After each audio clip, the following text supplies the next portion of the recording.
ഈ രാജ്യത്ത് ജനിച്ചു വളർന്ന ഏത് പൗരനും അവന്റെ മക്കൾക്കും അവന് യോഗ്യതയുണ്ടെങ്കിൽ ഏത് പദവിയും സ്വീകരിക്കാൻ ഈ രാജ്യത്ത് നിയമപരമായ അവകാശമുണ്ട്. അതുകൊണ്ട് ഉദ്യോഗ പ്രാതിനിധ്യം എന്നുള്ളത് ഇനി മുതൽ നമ്മുടെ വ്യക്തിപരമായ ഒരു അജണ്ട പോലെ നമ്മൾ കൊണ്ടു നടക്കണം. വ്യക്തിപരമായ ഒരു അജണ്ട പോലെ കൊണ്ടു നടക്കണം. നമ്മുടെ സഹോദരന്മാർ, നമ്മുടെ രക്ഷിതാക്കൾ, മഹല്ല് ഭാരവാഹികൾ, സംഘടനാ പ്രവർത്തകർ ആരായിക്കൊള്ളട്ടെ, നമ്മളൊക്കെ നമ്മുടെ മക്കള്, നമ്മുടെ അനുജന്മാർ, നമ്മുടെ സഹോദരന്മാർ ജീവിക്കാൻ ഒരു ജോലി വേണം, വരുമാനത്തിന് മാർഗം കണ്ടെത്തണം എന്ന കൺസെപ്റ്റ് മാറ്റിവെച്ചുകൊണ്ട് ഒരു വീട്ടിൽ ഒരു സർക്കാർ ഉദ്യോഗസ്ഥൻ എന്ന് പറയുന്ന ഒരു കൺസെപ്റ്റിലേക്ക് നമ്മൾ മാറണം.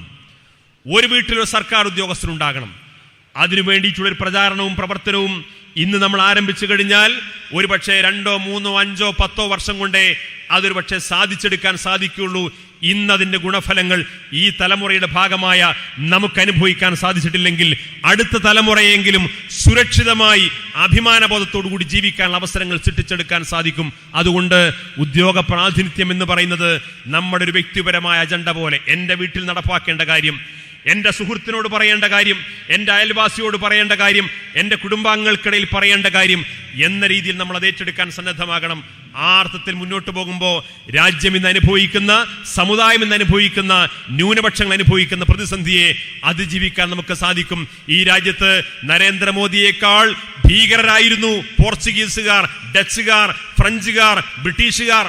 നരേന്ദ്രമോദിയേക്കാൾ അക്രമോത്സുകമായ പ്രവർത്തനം നടത്തിയവരായിരുന്നു. നരേന്ദ്രമോദിയേക്കാൾ ആളുകളെ വെടിവെച്ച് വീഴ്ത്തിയവരായിരുന്നു. നരേന്ദ്രമോദിയേക്കാൾ വൃത്തിഹീനമായ രാഷ്ട്രീയ സമീപനങ്ങൾ സ്വീകരിച്ചവരായിരുന്നു.